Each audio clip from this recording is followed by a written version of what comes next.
सरकार नए चेहरे कुछ इसी तर्ज पर आज गुजरात मंत्रिमंडल का विस्तार होने जा रहा है। न्यूज 18 के जनक दवे की खबर है कि आज होने वाले मंत्रिमंडल विस्तार में एक भी पुराने मंत्री को नई कैबिनेट में जगह नहीं मिलेगी। सूत्रों के मुताबिक पूरा मंत्रिमंडल नया और युवा होगा। विजय रूपाणी सरकार में रहे किसी भी बड़े और वरिष्ठ मंत्री को इस मंत्रिमंडल में जगह नहीं मिलेगी। यही नहीं, जनक दवे ये भी कह रहे हैं कि अब तक गुजरात में जब से बीजेपी की सरकार हुई है तब से अगर कोई भी मंत्री बना है उसको जगह नहीं मिलेगी। पूरी तरह से युवा चेहरे होंगे।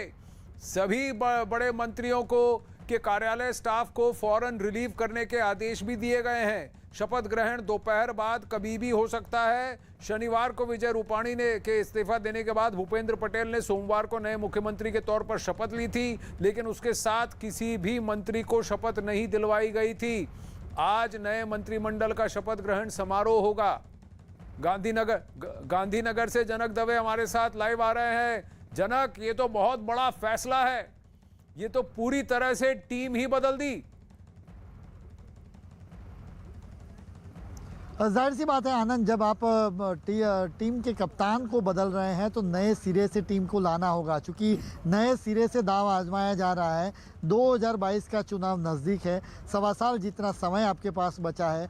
ऐसे में आप कोई भी एंटी इनकम्बेंसी चेहरे को लेकर, आप पार्टी को लेकर या नीतियों को लेकर नहीं, लेकिन चेहरे को लेकर कोई भी एंटी इनकम्बेंसी हो वो बर्दाश्त नहीं होगी, ये सूत्र हमारे कह रहे हैं। और इसी के चलते अभी जद्दोजहद यही चल रही है कि किसको रखा जाए, किसको ड्रॉप किया जाए। चूँकि मेरे पीछे जो आप देख रहे हैं यहाँ पर जो तस्वीर में बाहर से मैं दिखाऊंगा, ये दरअसल प्रदेश अध्यक्ष का बंगला है और वहीं पे ये पूरी कवायद चल रही है। और कवायद में यही कि जिनको भी जिन विधायकों को कैबिनेट में लाना है उनसे निजी तौर पे बुलाया गया। और कल जो जिस तरीके से आनंद विजय रूपाणी को, जो पूर्व मुख्यमंत्री हैं, बतौर उनको बिठाया गया, और वरिष्ठ मंत्री को, जब वरिष्ठ मंत्री हैं उनके मंत्रालय में जो काम कर रहे हैं उनको अगर आप ड्रॉप करते हैं तो एक ग्रेसफुल एक एग्जिट अगर चाहिए तो उनको कम्युनिकेट करना होगा। तो खुद विजय रूपाणी को मोर्चा संभालने के लिए कहा गया कि आप ही समझाइए कि मैं बतौर मुख्यमंत्री इस्तीफा दे रहा हूं, और अब जो संगठन ने जो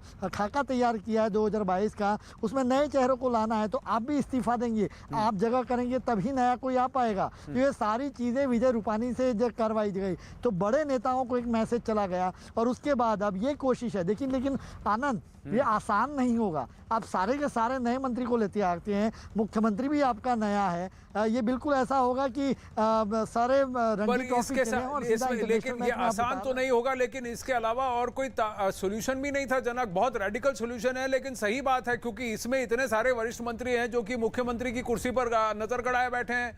अब इनका क्या भरोसा कि एक तरफ वहां भूपेंद्र पटेल कुर्सी पर सवार हैं और दूसरी तरफ से उनकी कुर्सी को डावाडोल करने की कवायद शुरू हो। और ये इंटरनल गुटबाजी से बचने के लिए सभी वरिष्ठ मंत्रियों को कहा गया, देखिए आप 15 महीने की छुट्टी लीजिए, जाइए अपने अपने कॉन्स्टिट्यूएंसी में और लोगों के साथ विस्तार कीजिए, प्रचार कीजिए, काम कीजिए वहां पर।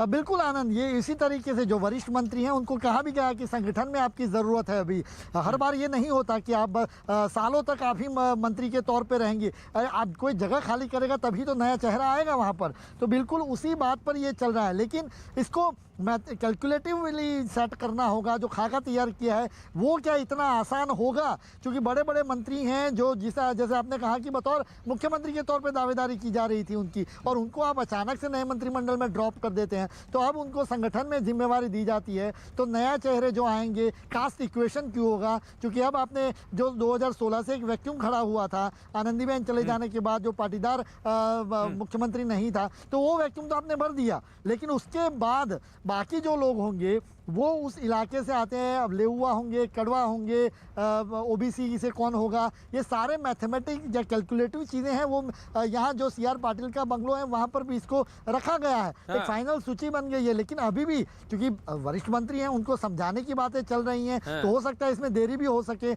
इसीलिए तो अभी तक आधिकारिक तौर पर यह अनाउंसमेंट नहीं की जा रही कि आज ही शपथ ले पाएंगे, लेकिन सूत्र कंफर्म कर रहे हैं अंदर से कि आज ही शपथ दिलवानी है। क्योंकि एक जी आनंद जी जनक, आप जो बात कह रहे हैं बहुत इंपॉर्टेंट है। लेकिन अगर 15 महीने का समय है, नई ऊर्जा है, नए मंत्री होंगे, तो एक काम में जो जोश होगा वो जनता को भी दिखेगा।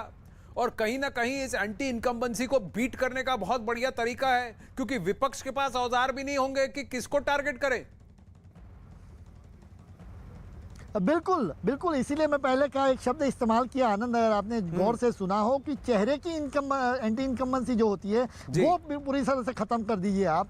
बाकी तो चुनाव तो नरेंद्र भाई के चेहरे पे लड़ना है। आपको यहाँ के गुजरात के बेटे के तौर पे पेश होते रहे, एक क्लीन इमेज रही है प्रधानमंत्री के तौर पर, पिछली बार भी चुनाव उसी तरीके। लेकिन स्थानीय लेवल पर आपको दो चेहरे चाहिए, चूंकि आपने विजय रूपानी सरकार कहा, नितिन भाई की सरकार कहा, उस तरीके से यहाँ भी एक कोई स्थानीय चेहरा चाहिए। तो ऐसे में अगर चेहरे की एंटी इनकम्बेंसी हट जाती है तो आसान हो जाएगा रास्ता। और इनके बीजेपी के बड़े नेताओं से जब हमने ऑफ रिकॉर्ड बात की तो ये एक जानकारी, इसे असेसमेंट एक पता चलता है कि क्यों इस पर इस तरीके से प्लान किया जा रहा है। तो गुजरात एक प्रयोगशाला के तौर पे अटेम्प्ट किया जा रहा है कि क्यों ना करे। और आनंद, आपने जिस तरीके से देखा कि प्रधानमंत्री नरेंद्र मोदी का केंद्रीय मंत्रिमंडल का जो विस्तरण हुआ तो उसके अंदर भी नए चेहरे को पेश किया गया, तो कहा कि आजादी के बाद का सबसे युवा मंत्रिमंडल है। तो बिल्कुल उसी दिशा में यहाँ पे एक प्रयोग के तौर पे ये किया जा रहा है। और यही कि एक नरेंद्र भाई यहाँ पर एक सिस्टम तैयार करके गए हैं, कोई भी मुख्यमंत्री आएगा सरकार अच्छी तरीके से चला लेगा, ये बिल्कुल भरोसा है इन्होंने। और इसी के चलते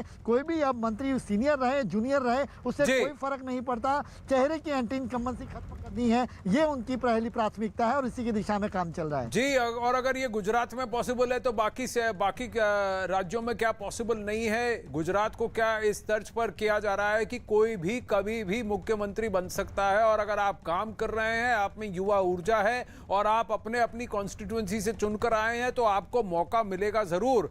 आप उस पर बोल्ड हो जाते हैं या चौका मारते हैं, वो आपके ऊपर निर्भर है, अगले 15 महीने डिसाइड करेगा।